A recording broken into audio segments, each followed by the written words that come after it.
Mesdames et messieurs, bonjour. Dans le cadre du dialogue christiano-islamique, voici une question qui se pose, ou plutôt une opinion assez courante d'ailleurs chez beaucoup de musulmans. Votre Bible a été falsifiée. Eh bien, voilà. D'abord, Saint Pierre, puisque nous sommes chrétiens, je suis prêtre, Saint Pierre, le premier apôtre, nous dit dans sa première lettre, chapitre 3, verset 15, « Sanctifiez le Seigneur Jésus dans vos cœurs et soyez toujours prêts à rendre compte, même à défendre, apologia, la raison, ton loron, tiselpidos, de l'espérance qui est en vos cœurs, mais que ce soit avec douceur et dignité. » Eh bien, voilà, avec douceur et dignité, nous allons avoir ce dialogue avec notre voisin, le musulman, et d'abord essayons quand même de comprendre le logos, c'est-à-dire la raison pour laquelle un musulman est capable de dire, contrairement au Coran lui-même, comme nous allons le voir, que votre Bible a été falsifiée. D'abord, et ce n'est pas de moi que viennent tous ces arguments, mais je vais essayer de les résumer. D'abord, le musulman qui rarement lit la Bible, puisque d'après lui, le Coran résume tous les livres sacrés précédents, eh bien, il voit, quand il lit la Bible, le Nouveau Testament en particulier, et le Coran, il voit qu'il y a des divergences. Par exemple, l'Évangile dit « Christ a été crucifié », le Coran a l'air de dire, Coran 4, 157, ils ne l'ont ni à propos d'Aïssa. Maintenant, si Issa c'est existentiellement, ontologiquement Jésus, ça c'est une autre histoire. Mais supposons qu'Issa est Jésus, le Coran dit ils ne l'ont ni, les Juifs, ni tué, ni crucifié, mais il leur a semblé ainsi. Donc, il y a divergence, il y a même contradiction. La conclusion naturelle du musulman, puisque pour lui, le Coran est la parole infaillible de Dieu, donc votre Bible, votre évangile a été falsifié. Ou bien quand il arrive au récit, par exemple, il lit les récits sur Abraham, David, Salomon, dans l'Ancien Testament, s'il le lit, le musulman. Il le lit dans le Coran, il trouve que c'est différent, que les livres ne racontent pas les mêmes récits, pour la bonne raison que le récit coranique ne ressemble pas en général au récit biblique de l'Ancien Testament, mais à des, disons, des récits rabbiniques, talmudiques, midrashiques. De même, quand il s'agit de Issa enfant, le musulman lit qu'il a parlé en tant que bébé, il a fait des miracles, à savoir, il faisait, comme garçon, il faisait de petites statues d'argile, et puis il y soufflait dessus, ça devenait des oiseaux, ça s'envolait. Eh bien, il trouve ceci dans le Coran, par exemple, Surat 5, la table servie. Or, ce récit coranique ressemble plutôt, non pas à nos évangiles canoniques, Matthieu, Luc, Marc et Jean, mais plutôt à l'évangile arabe de l'enfance, qui pour nous sont des écrits apocryphes non reconnus. Voilà, donc voici le logos, un peu, quelques raisons, quelques motifs pour lesquels, ou bien parce que le musulman, dans la sourate Al-A'raf, c'est-à-dire le chapitre 7, 157, dit à propos de Mahomet, même si le nom n'est pas nommé Mahomet là, An-Nabi al-Rasoul, le prophète, le messager, ou bien gentil, ou bien illettré, al-Ummi, sur lequel qu'il trouve écrit dans la Torah et l'Évangile. Le musulman lit la Torah, il lit l'Évangile. Il n'y a pas de Mohammed, d'ailleurs en grec, il n'y a pas la lettre gutturale dure ha, qui ne se trouve pas dans les langues européennes, puisque l'Évangile nous est parvenu en grec comme texte original, donc votre Évangile a été falsifié.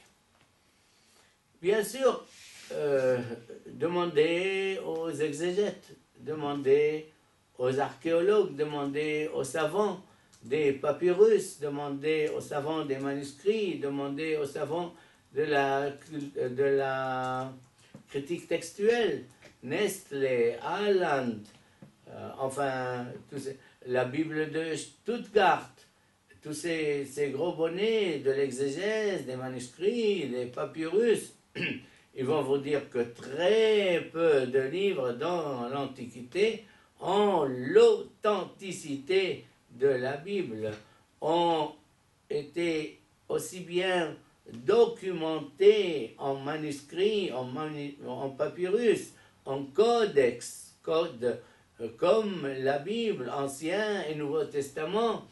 Les Juifs, malgré leur hostilité envers les chrétiens, ou peut-être même vice-versa, ben, on n'a pas avec eux de divergence sur les manuscrits. Ils ont eu les grammairiens, les massorètes, qu'on appelle les massorètes, surtout à Tibériade, l'école de Ben Asher, l'école de Ben Nephtali, qui ont contrôlé chaque lettre, chaque voyelle, tel chapitre, combien de versets, combien de lettres, de telle lettre et telle lettre. Voilà. Donc nous avons des milliers, je pense au moins 5000, sinon 7000 manuscrits du Nouveau Testament, avec une conformité étonnante, plus de 97%, ainsi que la proximité avec la date de rédaction. Ce qu'on n'a pas pour l'Iliade, pour l'Odyssée, pour les poètes latins, etc., etc., pour Cicéron, etc. Et alors, mais là, peut-être que, avec tout ça, nous n'allons pas convaincre un musulman ou un sympathisant avec l'islam. Alors, parfois, nous nous sentons obligés, dans le dialogue, pour qu'il y ait un dialogue, du grec dia, ça veut dire à travers, pour que le discours passe, eh bien, nous avons besoin, alors, d'un dialogue, donc de citer une source que le musulman reconnaît, à savoir le Coran lui-même. Et là, nous tombons dans un piège, pour vous dire la vérité. Le piège, c'est que certains musulmans vous disent « La yamassu illa al-mutahharun » il n'y a que les gens purs et purifiés qui peuvent toucher le Coran. Vous, vous êtes impurs, vous êtes incirconcis, un peu la même idée que l'Ancien Testament, donc vous n'avez pas le droit de toucher le Coran. Alors, comment est-ce qu'on va dialoguer? C'est comme le proverbe arabe, voici du pain, je ne te permets pas de le rompre et je ne te permets pas de manger ce qui est rompu. Alors, qu'est-ce que je vais manger? Est-ce que donc c'est interdit que je défende ma foi alors que Saint-Pierre me commande de le faire? Et puis le bon sens, et puis la légitime défense. Je ne vais pas critiquer l'islam, je vais défendre avec douceur et dignité mon écriture, ma Bible. Voilà. Eh bien non, la première position, tu n'as pas le droit de toucher le Coran. Alors comment est-ce qu'on va faire? Est-ce que vous allez accepter les arguments de la raison, de la science des manuscrits, de la critique textuelle? Eh bien non plus. Eh bien alors, donc le dialogue est inutile. Donc pratiquement, c'est un monologue à sens unique, et puis comme dans, excusez-moi, dans certaines dictatures, t'as qu'à croire, eh ben, tu ne peux ouvrir la bouche que chez le dentiste. C'est comme ça. Ta Bible est falsifiée, ta Bible est falsifiée. Ça va pas, non? D'autres musulmans, au contraire, ils vous citent le Coran lui-même, surat al-Ankabut, la sourate de l'araignée, qui dit وَلَا تُجَادِلُوا أَهْلَ الْكِتَابِ إِلَّا بِالَّتِي هِيَ أَحْسَنُ. Ne discutez avec les gens du livre Ahl al-Kitab que de la plus belle façon. إِلَّا الَّذِينَ ظَلَمُوا, sauf les injustes parmi eux, paraît-il, c'est les juifs. Bon, c'est pas moi qui le dis, c'est les exégètes musulmans antiques, anciens. Voilà, donc le Coran parle de, c'est-à-dire autorise à discuter, autorise les musulmans à discuter avec nous, mais de la plus belle façon. Eh bien, c'est précisément dans ce texte que de la sourate de l'araignée, Al-Ankabut 45, que va commencer, si vous voulez, mon dialogue avec le musulman qui m'a déjà posé la question ou l'objection ou la colle, ta Bible est falsifiée. D'abord, qu'est-ce qu'il dit? Ne discutez, ne disputez. Ahl al-Kitab. Oh là là là là. En français, al-Kitab, les gens du livre. Vous ne pouvez pas traduire ça mieux. Mais en arabe, Ahl, ça ne veut pas dire seulement les détenteurs de l'écriture. Ahl, du verbe ahla, ista'hala, ça veut dire les gens dignes de l'écriture. Ahl al-Kitab, huwa ahlun lidhalika, il est digne de ceci. Donc pratiquement, le Coran dans Surat Al-Ankabut, araignée 45, nous décrit comme dignes du livre. Donc si nous sommes dignes, si nous avons falsifié le livre, si nous avons manipulé le livre, si nous avons ajouté, si nous avons supprimé, si nous avons changé, si nous avons altéré, nous ne mériterions plus, ou nous ne mériterions pas du tout le titre honorifique, le titre d'honneur, Ahlul Kitab. Primo. Et je ne pense pas que ce verset ait été abrogé, c'est-à-dire annulé, effacé. Bon. Même s'il a été effacé,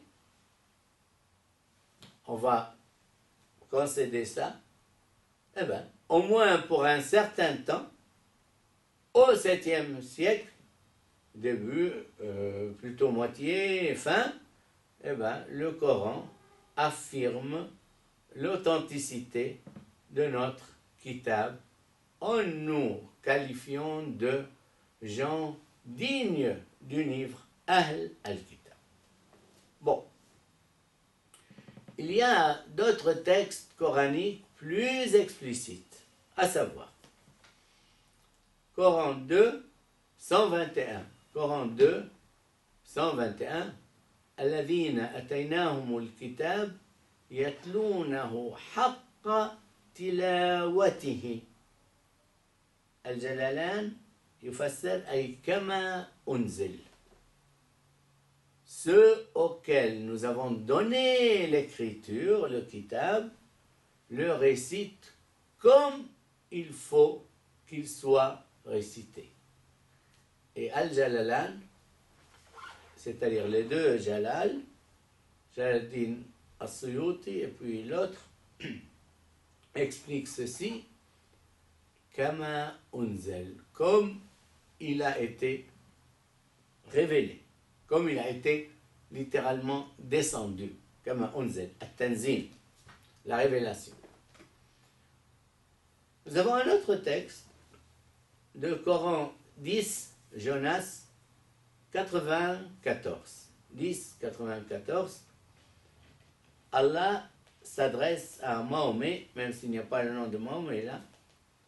فإن كنت في شك مما أنزلنا إليك فاسأل الذين يقرؤون الكتاب من قبلك أي أهل الكتاب من يهود ونصارى. En gaulois, si, ô Mahomet, tu es en doute de ce que nous t'avons fait descendre, c'est ce que nous t'avons révélé, demande à ceux qui ont été donnés l'écriture avant toi, qui lisent l'écriture avant toi. Qui sont ceux qui lisent l'écriture avant Mahomet? Les juifs et les chrétiens, les nazaréens. Eh bien, certains disent non, non, non, non, il s'agit de musulmans. Non, il ne s'agit pas de musulmans, ou bien, puisque c'est absurde que des musulmans sachent élucider des points de révélation que Mahomet, dont Mahomet lui-même aurait douté. Nous allons prendre aussi la sourate des abeilles. Vous avez ici un ouvrage avec toute espèce de drapeaux de pays arabes et de pays européens pour dire le dialogue et l'entente. Sourate des abeilles 16, verset 43. Avant toi, c'est-à-dire Mahomet, mais le nom n'est pas mentionné, avant toi, nous n'avons envoyé que des hommes auxquels nous avons fait des révélations. Demandez donc, ou bien, si vous ne le savez pas, si vous ne savez pas quelque chose, demandez-le aux gens de l'avertissement. L'avertissement, c'est-à-dire aux gens de ces hommes auxquels nous avons révélé, à savoir, ou bien le rappel, à savoir les Juifs et les Nazaréens, exactement comme dans Coran 10, 94. Cet avertissement avec ici, 1643, n'est certainement pas le Coran lui-même, puisqu'il dit « Avant toi, nous n'avons envoyé que des hommes auxquels nous avons demandé aux gens du rappel. » Al-Dhikr. Si c'était les musulmans, eh bien, c'est les autres qui doivent vous demander à vous, tandis que là, c'est le contraire. Coran 15-9, Surat Al-Hijr, il dit, Allah parle au pluriel de majesté, c'est nous qui avons fait descendre, c'est-à-dire qui avons révélé, le rappel, al-dhikr. وَإِنَّا نَحْنُ نَزَّلْنَا الذِّكْرَ وَإِنَّا لَهُ لَحَافِظُونَ. Et certainement, nous en sommes les gardiens. C'est-à-dire Allah qui dit, c'est moi qui ai fait des révélations et c'est moi qui les garde. Or, ici vient une objection populaire islamique. Attention, al-dhikr, c'est le Coran. Le rappel de sagesse, al-dhikr al-hakim, c'est le Coran. Eh bien, nous avons déjà des versets du Coran, par exemple, Surat al-Anbiya 21-105, où le al-dhikr est le Pentateuque. Par exemple, وَلَقَدْ كَتَبْنَا فِي الزَّبُورِ مِنْ بَعْدِ الذِّكْرِ.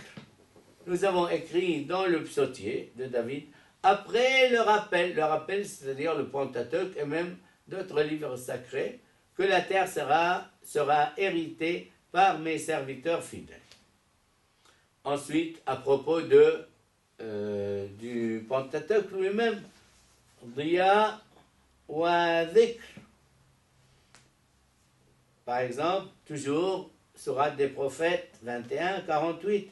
Et nous avons donné à Moïse et à Aaron le rappel, Huda,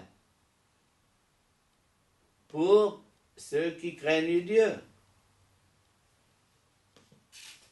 105, je l'ai déjà cité. Alors, par ailleurs, il y a Diya wa Dhikr à propos de la Bible, de l'Écriture sainte. Alors, est-ce que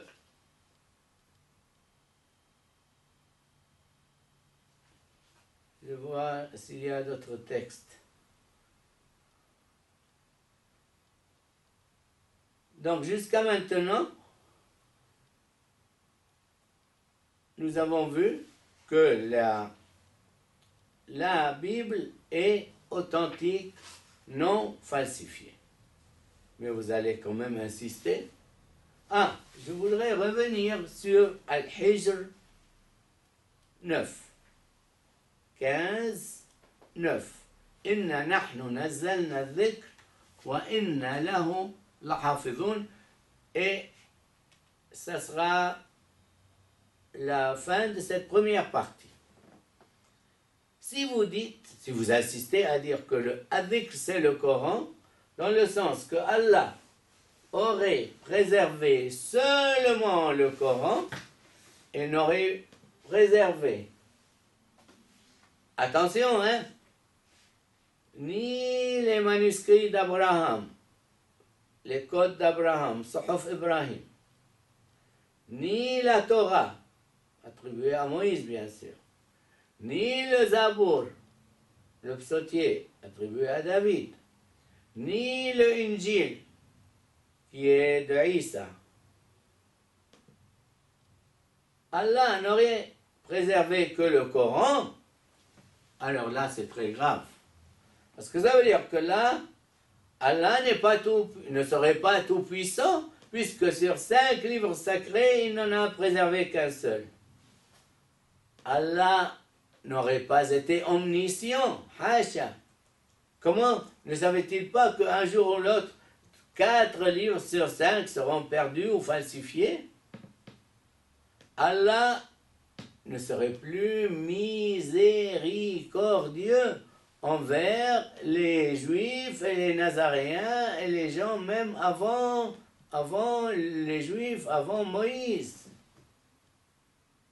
Puis Dieu, Hacha, ne serait pas juste, il serait injuste puisque là, il n'aurait préservé que le livre saint des musulmans, tandis qu'il aurait laissé partir et même falsifié les Suhuf Ibrahim, les manuscrits, les codes d'Abraham, la Torah, le Pentateuque, le Zabour, le Psautier et l'Injil d'Isa. Donc, le simple bon sens nous dit que Allah maintient, Allah est assez puissant, omniscient, miséricordieux et juste et providentiel précisément pour préserver toutes ces révélations, tous les livres sacrés qu'il a inspirés. Pourtant, vous allez insister, si le Coran parle de falsification, voyons de qui il s'agit. Il s'agit, figurez-vous, de la sourate 4, verset 46. Voilà. Certains juifs altèrent le sens des mots et disent « Nous avons entendu et nous avons désobéi ». Il ne s'agit pas des juifs en général, il ne s'agit pas des chrétiens en général, il s'agit de quelques juifs. من الذين هادوا يحرفون الكلم عن مواضعه أو من بعد مواضعه. Donc, les mots, ils les lisent bien, Donc, les mots sont bien écrits, ils les lisent bien, ils les comprennent bien. Ensuite, après avoir compris, ils changent le sens, ils changent l'application, ils disent Sami'na wa asayna. Sami'na wa asayna, ça c'est une petite épopée, si vous voulez. Une épopée, comme explique Blacher, que des Juifs faisaient un jeu de mots en arabe, c'est-à-dire en parlant arabe, mais en fait, ils avaient en tête une phrase hébraïque du Deutéronome, chapitre 5, verset 27. Veshama'nu ve'asinu. C'est de l'hébreu ancien, pas de l'hébreu moderne. Asinu en hébreu moderne, ça veut dire nous avons fait. Ve'asinu en hébreu biblique, ça veut dire et nous allons faire, c'est-à-dire nous allons obéir. Voilà, exactement le compte. On va voir. Donc, les Juifs faisaient un jeu de mots, voilà. Ils se tournaient les syllabes dans la langue, ils disaient Sama'na wa sayna, Sama'na wa sayna, au lieu, en ayant en tête Shama'nu ve'asinu, mais en arabe, asayna, ça veut dire nous avons désobéi. Donc en tête, ils avaient Shama'nu ve'asinu, et ils faisaient un jeu de langue en disant en arabe Sami'na wa asayna, Sami'na wa asayna. Et les pauvres arabes, qu'est-ce qu'ils comprenaient? Asayna, nous sommes révoltés. Tandis que dans Surat An-Nur, nous avons entendu Sami'na wa ata'na. Nous avons écouté et nous avons entendu, et c'est précisément le sens de Deutéronome 5, 27. Donc, il ne s'agit que de quelques juifs qui ont changé, non pas le sens, mais ou bien la prononciation, asinu, asina, ou bien alors l'application, comme nous allons le voir. Dans la sourate 5, 41, à peu près la même chose, certains juifs, min alladhina hadu, samma'una lil-kadhib, ceux qui sont enclins à écouter le mensonge, et ceux qui écoutent d'autres qui ne sont pas venus à toi, ils changent le sens des mots, ou le sens du discours, voilà, après l'avoir compris. De quoi s'agit-il? Certains exégètes musulmans, en plus de ce jeu de langue que j'ai décrit, Shama'nu ve'asinu, Sami'na wa asayna, de quoi induire en erreur les Arabes, de bonne volonté. Certains exégètes musulmans nous disent qu'il s'agit de la lapidation, figurez-vous, des adultères mariés. Voilà. Eh bien, dans le Pentateuque, c'est clair, il faut lapider les adultères mariés. Certains rabbins ont lu ça très bien. Ils ont compris ça très bien, trop bien. Ça ne leur convenait pas du tout. Ils ne pouvaient pas changer le texte, d'autant plus que les chrétiens ont le même texte, n'oubliez pas. Donc, ils en ont changé l'application, l'interprétation, en changeant la lapidation en flagellation. Au moins avec la flagellation, vous avez des chances de survivre. Ils se sont dit peut-être que si on se met à lapider tous les adultères mariés, peut-être que bientôt il n'y aurait plus de mariés, ou peut-être que bientôt il n'y aurait plus de pierres.